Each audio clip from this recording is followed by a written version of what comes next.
Hello and welcome to Attacking Third. We are live on YouTube. We're chatting all about the Inter-confederation Playoff. So make sure you subscribe to us, like this video, drop your thoughts in the chat. We appreciate you all so much. Our YouTube fab joining us live this morning. Welcome to Attacking Third, a CBS Sports soccer podcast. I'm Sandra Herrera, lead NWSL writer for CBS Sports, joined today, as always, by my colleague and co-host Lisa Roman, broadcaster and analyst for CBS Sports. We're chatting all about the World Cup Inter-confederation Playoff. We're going to chat a little bit about the groups that have been finalized. Shout out to Haiti. Shout out to Portugal. We've got one more Inter-confederation Playoff match in the works. So before we get into everything, a quick reminder to go ahead and leave us a rating and review on your favorite podcast platform. We're also on YouTube, so subscribe to us at youtube.com/attacking-third so that you never miss out when we go live and get exclusive content, previews, recaps, and interviews right here with us on A3. Lisa, we're getting closer, but we've got 31 teams. We're on our way to getting 32 for the World Cup. How you doing this morning, bud? I'm good. Yeah, 31 teams, one more to go. It's very exciting. It makes it like that much more real that we're really coming down to it. The fact that the Inter-confederation tournament started out with 10 nations looking to jockey their way into the Women's World Cup and get a spot. A lot of them debutantes or what would be debutantes coming into the World Cup. And it's so special. It honestly is so special because the pool for the World Cup has expanded this year. It allows for that many more nations to compete in these play-in tournaments, which is also a huge opportunity for a lot of these nations. And then to compete on the biggest stage, to make history for their nation, it's chilling. And not to mention the football is fantastic. Like we can't ask for better competition because everything is on the line. Your entire country is watching you. Frankly, the entire world is watching because it affects everyone in this trickle-down effect. But it is so good to be here. You and I chatting a little off mic. We're going to be here a lot today. We're live this morning. We're going to be live again tonight after all the international tournaments that are happening this today. Finally, like kind of closing out Arnold Clark. She believes there's a lot happening. More Inter-confederation play, but it's always good to see you, bud. I like your Bulls hat too. Welcome. Thanks. I'm feeling very Chicago as always, when I wake up in the mornings. But I'm with you 100%. I love that you brought some of what we were chatting about off mic onto the live because it's a full slate of soccer today. I mean, this epic February wild window that we have been chatting a little bit is nearing its conclusion, and it's gone by in a blink. But so many of the things that we were sort of previewing or chatting about in the build up to this particular window included this Inter-confederation playoff. So yes, She Believes Cup is going to wrap up later today. Arnold Clark Cup is going to wrap up today. Revelations Cup is already, completed and in the books. There's some that have already, finished. But Inter-confederation playoff it was one of those things, one of those events that we were excited about, just because of the weight of it and what we knew it was going to mean for some of these teams. Let's maybe go with a quick overview, just in case folks need to catch up very quickly on what's been going on in the play-in tournament, because a lot of these games, the entire event has been taking place in New Zealand. So if you're, American audiences, perhaps some of these start times have been on the later side of things, and you sort of, you woke up the next morning and you would see the results, or who advanced and who got eliminated. So as it stands, in the beginning, there were 10 teams to compete for these final 3 slots into the World Cup. It was Group A with Cameroon, Thailand, and Portugal. Group B with Senegal, Haiti, and Chile. And Group C with Chinese Taipei, Paraguay, Papua New Guinea, and Panama. So Group A winner was going to join Group E with the United States, Vietnam, and Netherlands. The Group B winner would join Group D with England, Denmark, and China. And Group C will join Group F with France, Jamaica, and Brazil. So these were just some of the things that had set the stage for this sort of 10-team play-in tournament. And it's like you said, Lisa, it's like we just knew that this was provide some really exciting moments. And I don't think the semifinal round, I don't think disappointed No. in that aspect at all. Not at all. It was a top competition right from the get-go. The way that these groups were broken down, Portugal and Chile were dubbed as the front runners for everything that was really to come for this tournament. Because of that, they had buys for the first round as these top seeded teams coming into this play-in tournament. So we saw Cameroon and Thailand play first, as well as Senegal and Haiti. And then in Group C, because 4 teams, a little bit different, it was 2 semifinal matches, and then advancing on to that. So as this kind of broke down and things went on with the competition, we got to see that Cameroon and Thailand play in that Group A opening semifinal match. Cameroon ends up getting a shutout win over Thailand, 2-0. It was impressive to watch this Cameroon side going up against Thailand, and Cameroon really giving a lot of fight and a lot of push to this one. A pretty commanding win for Cameroon, 2-0 over Thailand. So now Cameroon moves on to the final to play Portugal. Meanwhile, in Group B, it was Senegal versus Haiti, and this Haitian side, Sandra, you and I know so well. I'm sure Americans know very well. Out of CONCACAF, this Haitian team is impressive. They are fun to watch. They can score goals. They can score a million goals. They can score in a variety of ways. And that's exactly what we saw in the semifinal. Haiti wins over Senegal 4-0. They got 4 really incredible goals. And it was really just a taste, right? A small taste of what we could get from Haiti. But at this point, we now have Cameroon and Haiti advancing out of the semifinal. In Group C, there was 2 semifinal games. The first one, Chinese Taipei against Paraguay. This game ending in regulation 2-2. It was a battle between these two sides. Goals for Chinese Taipei in the 21st minute and the 75th minute, and then Paraguay coming back and getting one in the 80th minute, and then a minute later, 81st minute, Paraguay equalizes at the very end of regulation.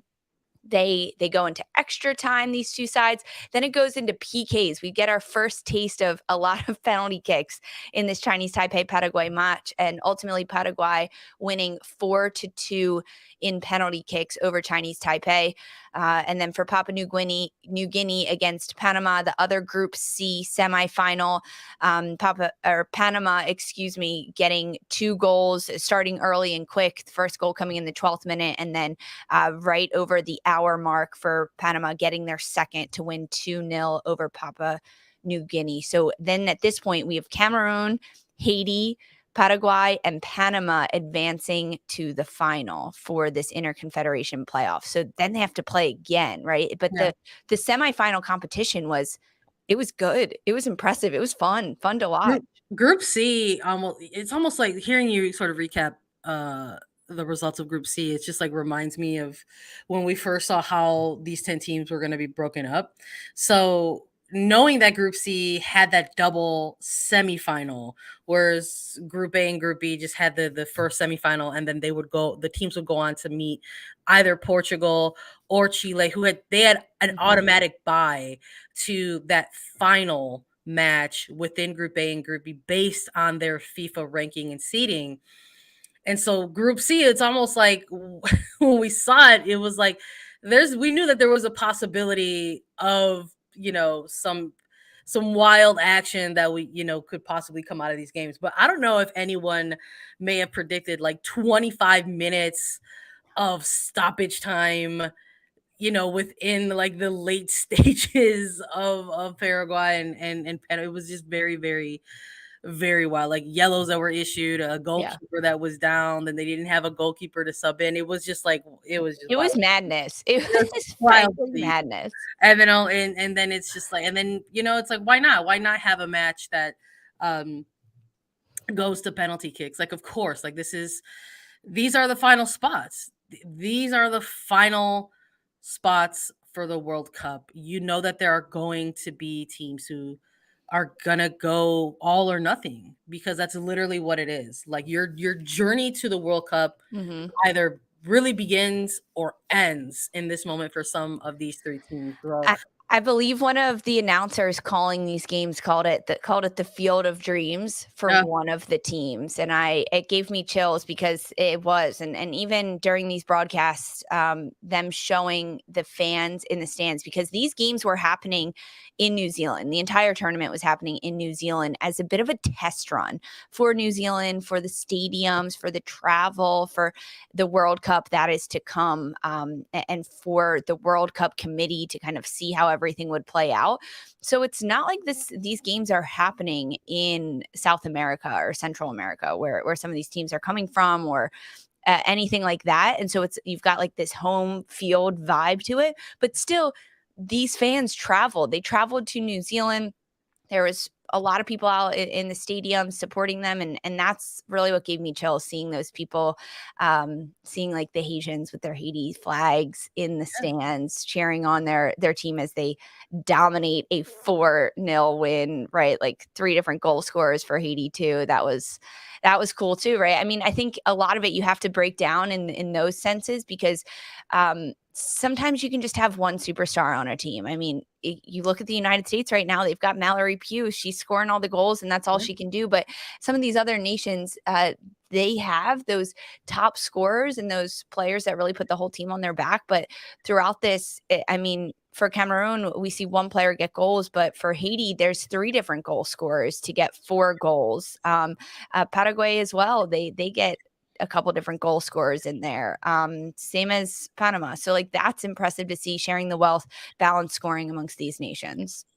I think with sort of just running down how the semifinals played out, we also have to like bid farewell to certain teams, right? Because we're going to talk about the teams who have basically qualified once we come back from a break. But the semifinal results meant that no Thailand in the World Cup, no Senegal in the World Cup, Chinese Taipei, Papua New Guinea, and it was just sort of interesting to sort of see how these journeys kind of come to a brief pause. But Thailand, a team that I think going into even 2022 that you rate a little bit, just sort of based on their prior experience. This is a team that had qualified for the World Cup before. There are people who might be familiar with this team due to a lopsided scoreline out of the 2019 World Cup. And maybe if that's your only exposure to this Thailand team, you maybe think, well, what are they even doing at the World Cup? But they go through a qualifying process just like any other national team program and earn the right to represent their nation at a World Cup. But sort of looking at that team and sort of watching them go through the women's Asian Cup that we had on Paramount Plus when we were taking a look at these games, and saw sort of the competitive landscape of these teams coming and participating in this cup competition. And Thailand was going to be a team that had to take a little bit of an alternative route if they wanted to get to the World Cup. So to sort of see them get into this playoff group, I think it was a tough group that they got drawn into. Cameroon on the other side of that, another team that wants to get back to a World Cup as well, right? So it's like the fact that they were going to go head to head for a chance to play off against Portugal, I thought was going to be one of those like tough matches. So it's not too surprising to see that it was one of the semifinal matches that ended in a kind of, maybe I guess what could be considered like a respectable or more narrow kind of scoreline, just like 2-0, so no Thailand, no Senegal, no Chinese Taipei, no Papua New Guinea. But that meant that there were a Final Four in place and up 4 teams, 3 spots for grabs. The math isn't mathing. We're going to talk a little bit about some of the teams that have gone ahead and qualified already and chat a little bit about some of the games that took place very recently. You might already know some of the scorelines, so don't go anywhere. Stick around after a quick break. Equality gets no timeouts or tryouts or second chances. February reminds us we can change our circumstances. We give thanks to the athletes who took big risks, who beat the odds despite being oddballs because of their skin. But to change the status quo, you have to be willing when silence is comfortable. Speaking out is an act of resistance. This is the month we remember. But more importantly, we dream of something bigger. All right, let's chat a little bit about the finals that have taken place in the Inter-confederation Playoff. Group A final, Cameroon versus Portugal, and then a Group B final with Haiti versus Chile. These two matches, again, didn't disappoint. I think if the semifinals set the stage for some unpredictable things, we should have known that it was going to set up the final for an exciting finish. Spoiler alert, if you're joining us on YouTube, or if you didn't want to hear all the results, we're going to give them to you right now. Chile, unfortunately, not going to the World Cup because Haiti making history. 2-1 the final scoreline in this one. Haiti defeats Chile, and then Cameroon, their journey ends as well at this moment. They lose to Portugal 2-0. Portugal heading to the World Cup. There is another Inter-confederation playoff still to be played. It's going to be Paraguay versus Panama. That is going to take place tonight at 8 p.m. Eastern. You can watch all the action on FIFA Plus. Check it out at FIFA.com. But there's still a spot up for grabs. But we've got two. We've got two in the books right now. We got to look. We've been talking about it constantly. It sort of feels like at this point, we're here for all of the Concacaf nations to represent in the World Cup, and we are one step closer to having not just 4, not just 5, but possibly 6 CONCACAF nations in the World Cup. Haiti with some overjoyed scenes at the end of this one against Chile. It's the epitome of the joy of winning and the agony of defeat. I think when you sort of see the closing scenes of these matches. But congratulations in Haiti. I'm filled. My heart is filled with happiness to see that they went ahead and they did the thing. Me too. Honestly, my affinity for Haiti started a couple years ago when this team was really like picking up speed. They were able to string some wins together. They were becoming a nation that had CONCACAF buying into them, right? They were able to get a little bit more funding so they could do a little bit more. And my love, honestly, I'm going to say it, my love for this nation and for this team grew increasingly throughout the CONCACAF W championships last summer, watching this team go on a tear throughout the qualifiers, just dominating in what they were able to do. It was incredibly fun to watch. I think it's well deserved for Haiti to get in this. My heart does break for Chile and how far they've come as a nation. It was really like such a bittersweet game watching this final between Haiti and Chile. This game, because I wanted this for Chile, right? Like you want these nations for so hard that they've worked for and everything that they've done. You want them to do well and proceed and keep going. But this game between Chile and Haiti was so good. I think the first half was the teams trying to figure out themselves and understand the positioning on the field. There were some choppy moments during this first half of trying to understand kind of where your opponents are, where you're going to be. I think there was some nerves for both of these sides heading into this game that they had to shake off in those first 45 minutes. And there's a lot of stoppage time in this game, and it starts early in the first half, and that's where we see Haiti get on the board first in the closing minutes of stoppage time of this first half for Haiti. They get on the board, and now Chile is going into the half down 1 at this point when they've held off so long on Haiti. The moments of attack that they've had that Haiti was able to move quickly in transition and get good shots off. I mean, Chile also had a number of good opportunities throughout that first half too, but Haiti locks it down in the stoppage time of the first half and get 1 goal over Chile. It was for me, Lisa. It was the combination of execution on this goal by Di Mornay and the timing. Yeah, beautiful. Of this goal in which it happened, that it just, as soon as it happened and the way it happened and the timing in which it happened, there was a little part, and I whispered it because I didn't want to say it too loud because you never want to jinx things. I'm like Michael Scott in The Office. I'm not superstitious, but I'm a little stitious. And so it's like when I saw this goal happen, I was like, oh my God, they're gonna do it. Like I whispered it, and I just didn't want to, you never want to mess with the It was like full body chills. I was like, yes, like here it is. I was like, that's the goal that can, help sustain them through the next 45 minutes of this match, which I was a little curious about, like how it was going to look as they came out to start that second half, because part of what I think we've enjoyed in terms of the soccer that we've seen from Haiti is that they're not a team. On paper they have all these things. They're a young team. Mhm.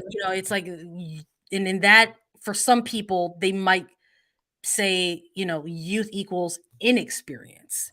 Because some of these players don't have a ton of caps under their belt. I think they're one of their more Yeah, they experienced are players. young. They're Yeah, very it's like young. Rolo Borgella, and it's like she's 29, she's got like X amount of caps under, in her career. So it's like for some people they equate, youth with inexperience. But I think they've leaned into the fact that they can be this sort of young and fun team, this kind of energy where it's like they've got nothing to lose but everything to gain. This kind of energy where they can score a goal and then just, like, do a couple backflips Yeah, normally, like like, it's amazing. nothing. Yeah, like it's nothing. But so I was curious as to sort of how they were going to navigate the second half of the match, because I was like, gosh, I Yeah. really wouldn't want to see them try to like bunker in or like sit in low for like a whole 45 minutes. Because at this point, I was like, that would feel almost a little bit uncharacteristic to me Right. for this Haiti Right. side. And so glad to see that was not necessarily the case for them. Chile obviously coming out with a lot of fire in that second half, because again, you're staring down the barrel. It's like 1-0 and you've got 45 minutes and regulation Right. stoppage remaining, to possibly get into a World Cup. And again, this is one team that's trying to create history for their nation's program, and this is another team that is trying to get back to a World Cup in Chile. They're trying to make a return to the biggest stage in the world, and like, unfortunately, so many other national team programs, Mhm. they have found themselves in ongoing disputes and fights with their federation to sort of even just get the appropriate resources, or just sort of uh, show that they are worth a program Right. investing in. And it's just incomprehensible to think in 2023 that this is where we're still at, with multiple programs and programs that have already, sort of reached those high levels of what's considered the highest peak of playing, in international competition, in a World Cup. And you could sort of see as this game concluded, which of course it didn't conclude, quietly. It didn't go quietly into the night. We And I don't think saw either VAR team. in this match. Yeah. It was just like really, really tense moments down the stretch here. It's incredibly tense, and I think that throughout this second half, we saw really good chances and really good moments. Right, there was a couple goal line saves from Haiti on Chile opportunities. You mentioned Roselord Borgea. This is a player for Haiti that is one of the veterans, one of the most experienced players, one of the leading goal scorers for this team up until recently. Right, have an incredible amount of opportunities and chances there. This game easily could have been like 3 or 4 goals aside, right? But there was just incredible defensive skills happening, a little bit of bad luck happening on the attacking end. But you're right, it came down to it. So Sandra, you said at the end of the first half, when Haiti got this late stoppage time goal in 45 plus minutes at the end of the first half, you were kind of like, they could do it, this could happen. But now, as we're nearing the 90th minute, we see some stoppage time. I'm sure everyone was like, yeah, Haiti's gonna do this. I know I was like, this is it. They've got a couple minutes of stoppage time. They can hold out. Who knows what's going to happen? And before you know it, it is another goal. Yeah. What were you thinking? I'm glad that they got that insurance goal. So we Yeah. we saw VAR get introduced in this one. There was a jersey pull in the box. There was enough there by the official to go ahead and say that's a foul. Can't do that in the box. Can't do it on one of the most dynamic up and coming goal scorers in the world right now, and Dumornay. And so gives the foul, but this penalty opportunity is missed. Yes, it's a stop and a save by one of the great keepers in Tiani Endler, but it was also it was a poorly taken penalty kick. It was not something that I think truly tested someone like Endler in net. So you have this stoppage of goal, and at this point you're like, that's going to be the insurance, right? But they don't get that. So knowing, I think, how these playoffs have gone, how there had been moments of extended stoppage time, you knew with the check-in with VAR that there was going to be a chunky amount of time added on to the end of this game. And I was just hoping and praying to the football gods that miss was not going to come back and haunt Haiti, because I was like thinking the unthinkable things. And I was like, if this goes to extra time, if this goes to penalties, I don't know if either of these teams are going to have the legs for penalty kicks, but I do know that Chile has an amazing goalkeeper. So you do not want it to go there if you're 80. So to sort of see this stoppage time play out the way that it did, they ended up getting the insurance goal in like the 98th minute of stoppage time, only for Chile to still try to steal one back in the 11th minute of stoppage time. It was just so it just was a wild finish to a wild game. But I think Chile had so many hopes because of that missed Haiti PK. And then, yes, Haiti gets the insurance goal. I believe it's 8 minutes into the final stoppage time.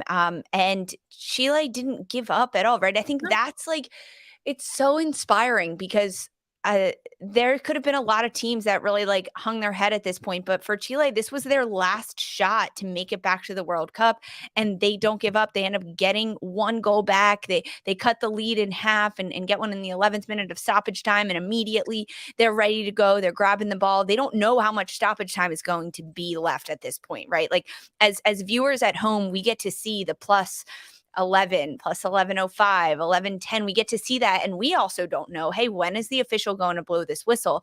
But as a player, you have no idea. The clock in the stadium stops at 90. You're just playing. You're playing with every second that is given to you and everything you have out there. I mean, it was impressive to watch that at the end of it. I mean, I am really happy for Haiti to kind of how they came about this and the story, the celebrations, the tears, the hugs after the game. It was, I mean, it was like the middle of the night and I'm crying over here watching this. Maybe a little bit of delirium, maybe just happy emotions for them. But Haiti qualified for their first ever World Cup history. Yeah, I loved it. I was so grateful that game was on in an hour that I wasn't dozing off. I really wanted to just absorb all of that. And I love that they are now going to be the 5th CONCACAF team in the World Cup, setting up the stage for a possible 6 with Paraguay and Panama. That game is going to again take place today on February 22nd. You can catch it at 8 p.m. Eastern. But we still have to talk about Cameroon and Portugal. We officially are going to have Portugal in Group E. We've got to talk about the game. We got to talk about what that means in Group E, who's going to be there. We're going to break it all down. Stick with us after a quick break. Meanwhile, on Paramount Mountain. Okay, we have the northern face, the southern face, and... the Sylvester Stallone face. Of course. Hey, how you doing? How you doing? Is that Dad? Yeah. No, don't sneeze. Dear God, no. Hold it. Hold it. Don't do it.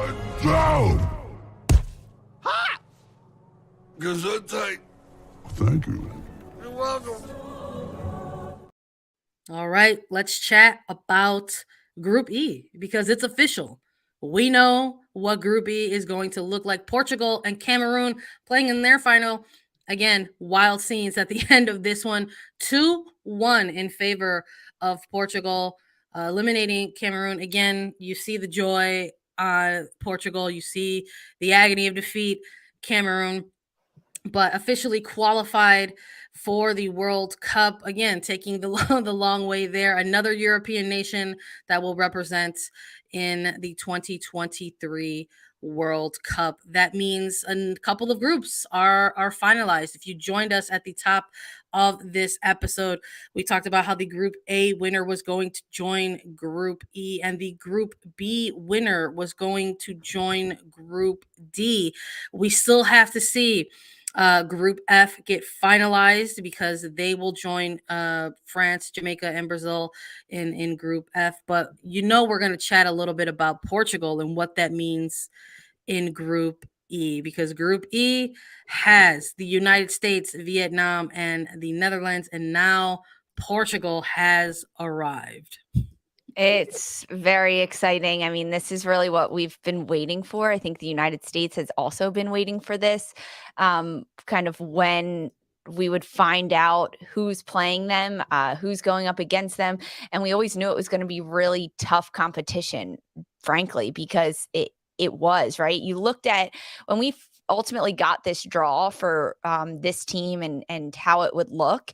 We knew we would be playing the United States against Vietnam, who's a debutante in this World Cup. Maybe not the toughest competition that the United States would be hoping for or looking to see. But then there's the Netherlands, and the Netherlands is a team that the United States knows very well in international competition and can hurt them very badly. So as you looked at this and looked at who they could potentially play against also coming into this group, it was tough. And now knowing that it's Portugal and watching how Portugal played this final game of the group stages to get into this one, beating Cameroon 2-1 in a well fought battle.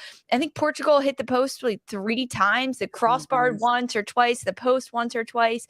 This game for Portugal against Cameroon, Portugal looked really good.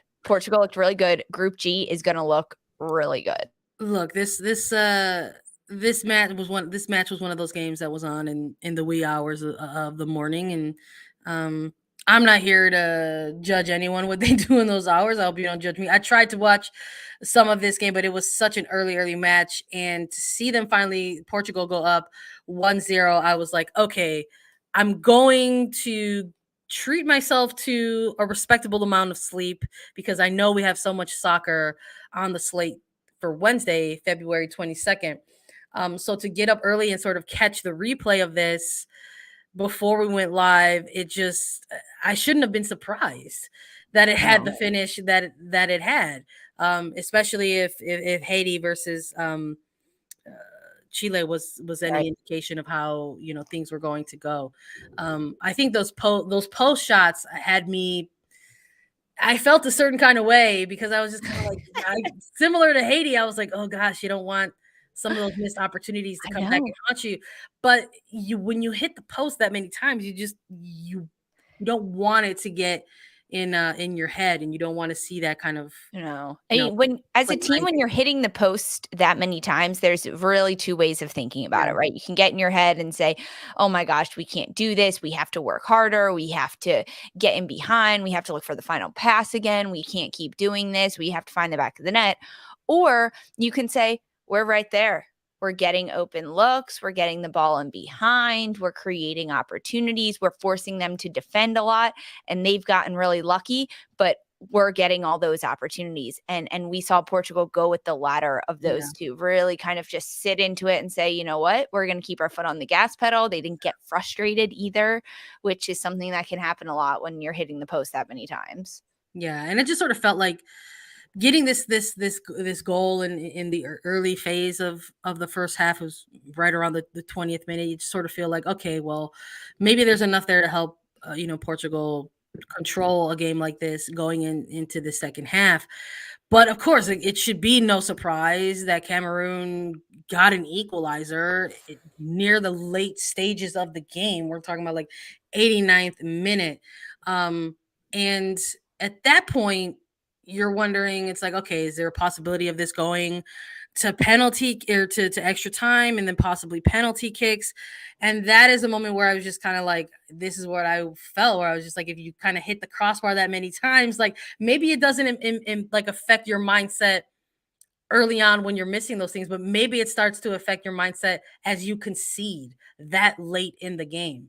But stoppage time is like the unspoken MVP and hero, I think, of this Inter-confederation playoff, because a penalty kick ended up being the difference maker in this one in the 94th minute of stoppage play in this game, and Carol Costa's converting this for Portugal and effectively sending them through to the World Cup. So Cameroon eliminated, won't be at the 2023 World Cup, but Portugal rounding things out in Group B. Yeah, and this one also coming down to a VAR call in this handball. It was actually Estelle Johnson, right? A lot of NWSL fans know Estelle playing for Cameroon. Johnson makes this sliding tackle to prevent the shot from Portugal going in, and the ball bounces up and hits her hand. They go to a VAR review. They look at it. It is a handball, and that's really the insurance that Portugal needed at this point, because it was tied 1-1 at that point in the game, and this was the goal that they needed, Portugal. So it's a little heartbreaking that it comes down to a penalty kick at this point. Not penalty kicks at the end of the game like we saw in the semifinals for some of these games, but really coming down to a penalty kick at the end of it. I was really impressed with Portugal, though. I was impressed with their ball movement. I was impressed with the spaces they were able to find around Cameroon. And Cameroon is a team that we saw defeat Thailand just a few days before that in 2 late game goals, right? 79th and 81st minute for Cameroon to advance to play Portugal. So I was really excited and looking forward to this matchup. And I think that Portugal impressed me in what they were able to do. I think it's going to be a really tough group. It's going to be a really tough group that the United States has to play in now. And it says Group A playoff winner there on the screen if you're watching us, and that will be Portugal slotting into that role. Yeah, I'm eager. I'm excited about the group stage even more than I already was when it came to the United States and their Group E position. I'm also excited to see how the remainder of Group F shakes out. I mean, for Group B, we know that it's going to be Haiti that joins up with England and Denmark and China. So that's going to be a tough group as well. But I think that's the first game. The opening game of the group stage for Group D ends up being England against Haiti, and that's I mean, that's going to be a great game. That's a tough matchup, though. Already just looking at like a Group F with France, Jamaica, and Brazil, those are already your kind of like, standout teams going into this World Cup. But the possibility that you're going to add either a Paraguay or a Panama like in that is exciting. Of course, I want to see Panama. I'm not even gonna act like I'm not even gonna sugarcoat it. The way I've gone from just like really like hopeful and just like, well, I just really want 6 teams. Like, no, like I need it. Like Sandra needs 6 CONCACAF teams in the World Cup. I need to see that CONCACAF supremacy. But that would be amazing. That would be amazing. That could happen. Not only can that happen, but the possibility of 2 of them going head to head in the same group is like, this is what it is. It's like, this is what dreams are made of, right? So we'll see. And that's the max number of CONCACAF teams that are even eligible, right? To enter the World Cup, 6. So the fact that it's possible that we could get 6 CONCACAF nations is like top tier. Let's go CONCACAF. Yeah, absolutely. I mean, do we even want to put like a prediction at this point? Like, are we both going Panama in this one? On Panama, Paraguay? Yeah, let's put, we're both I want Panama as well, but let's put a scoreline prediction on it, because that's what we do here. We have fun with scorelines. We do. I'm going to keep it with the trend. I'm going to say it's going to be another 2-1 scoreline. And I'm going to hope that Marta Cox does her thing. And, Yeneth Bailey does her thing in net, and Marta Cox does her thing in front of goal. Right. And hopefully Panama gets the win. I'm gonna go 2-1. I like 2-1. Honestly, that's a really honest scoreline. between these two sides, because Panama, as you mentioned, Cox, they've got it, and they're solid. I think they can also play a full 90-minute game, and that's exactly what you need against a Paraguay team. Remember Paraguay in the semifinals against Papua New Guinea, against Chinese Taipei. This is a team that came back from down a 2-goal deficit to equalize, push the game into extra time, push the game into penalty kicks, and then Paraguay ends up winning in PKs. So this Paraguay team, they've got fight in them, they've got grit. I mean, what if this could go to penalty kicks again? I don't think my goodness. so. I'm not even going to put that out there. I know I just did, but like, I don't think it will. I like 2-1. I like 2-1 on you. I might have to go with that too. No, I'm going to go 3-1. 3-1. Right. I will give Panama 3 goals. I think Cox is going to get a brace. Okay. All right. I just had to be different than you, so I'm just, throwing on it. Look, same result, different path. I'm here for it. I'm sure we'll keep an eye on that and have an update for everyone. Because look, we're gonna join you again. Attacking Third is going to be with you all day today. Essentially, start off your morning with us and close out your evening with us, because we will be back tonight to recap all things She Believes Cup. But that's all we've got for you today. Thank you all so much for listening to Attacking Third. Download, follow, listen to us anywhere you get your podcast. You can watch us too. Subscribe to us on YouTube so that you get alerts for whenever we go live at youtube.com/Attacking Third. We are going to be back Wednesday evening with a recap of the United States Women's National Team and the She Believes Cup. So stay tuned. It's a long day. Watch as much soccer as you can. Why not? It's soccer all day while you work. It's nothing. It's beautiful. It's a beautiful thing. And if not, we'll be here and we'll talk about it all. So we got you covered. You don't always get to watch 12 hours of soccer a day. And, when that opportunity comes around, you should take it. Grab make sure you stick with us to recap it all. For Sandra, Herrera, and Lisa Roman, this was Attacking Third.